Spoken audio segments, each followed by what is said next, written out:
പിതാവിനെ വീണ്ടും നിറയൊഴിച്ച് ഈ സ്വതന്ത്ര ഇന്ത്യയിൽ കാട്ടിക്കൂട്ടുന്ന തെമ്മാടിത്തരം.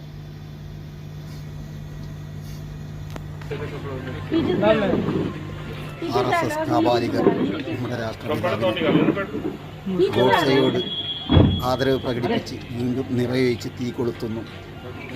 ചാണകസംഖികൾ അല്ലെങ്കിൽ RSS സംഖികൾ എത്രത്തോളം ഭീകരർ ആണ് എന്നുള്ളതിന്റെ ഉത്തമ ഉദാഹരണം.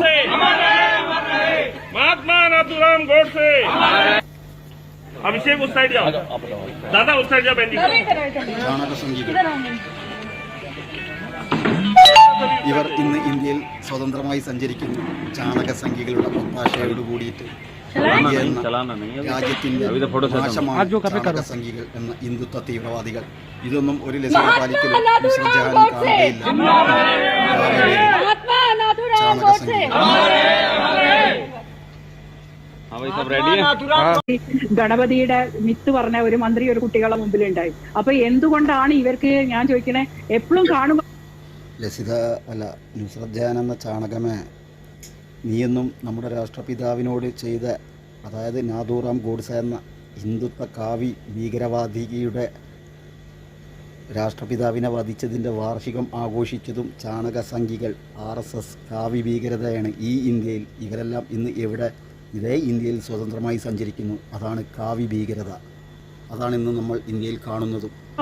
മതേതരം പറയുകയും ചെയ്യും. എപ്പോ പറയുമ്പോ പിന്നീടുണ്ടായത് മന്ത്രി ശിവൻകുട്ടി നമ്മുടെ ഭരണഘടനയിൽ ഉള്ളത് കുട്ടികൾക്കുള്ള കാവി ഭീകരർ ഇംഗ്ലീഷുകാരുടെ ഷൂ നക്കി ശീലിച്ച സമയത്ത്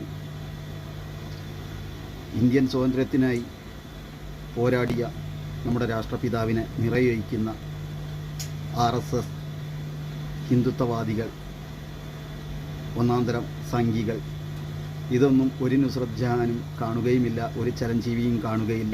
എപ്പോ പറയുമ്പോ പിന്നീടുണ്ടായത് മന്ത്രി ശിവൻകുട്ടി നമ്മുടെ ഭരണഘടനയിൽ ഉള്ളത് കുട്ടികൾക്കുള്ള ഒരു മനസ്സിനെ മാറ്റലാവും. ഇതെല്ലാം കാവിക്കൊടി കാണിച്ച് വർഗീയത വരുത്തുന്നെന്ന് പറയുമ്പോൾ നമ്മൾ കുട്ടികളെ മുമ്പിൽ പറയേണ്ടതും ചെയ്യേണ്ടതും തന്നെ. മുമ്പൊരിക്കലും ഒരു മന്ത്രി ഗണപതിയുടെ മിത്ത് പറഞ്ഞ ഒരു മന്ത്രി ഒരു കുട്ടികളെ മുമ്പിലുണ്ടായി. അപ്പൊ എന്തുകൊണ്ടാണ് ഇവർക്ക്, ഞാൻ ചോദിക്കണേ, എപ്പോഴും കാണുമ്പോ മതേതരം പറയുകയും ചെയ്യും. എപ്പോ പറയുമ്പോ അതന്നെ നുസ്രത് ജാൻ എന്ന ചാണകസംഖ്യ നിന്നോട് ചോദിക്കുന്നത്. എപ്പോഴും മതേതരത്വം പറയുകയും ചെയ്യും ചാണകസംഖ്യകൾ ഈ ഇന്ത്യയിൽ കാട്ടിക്കൂട്ടുന്നത് എന്താണ്? ശിവൻകുട്ടി നമ്മുടെ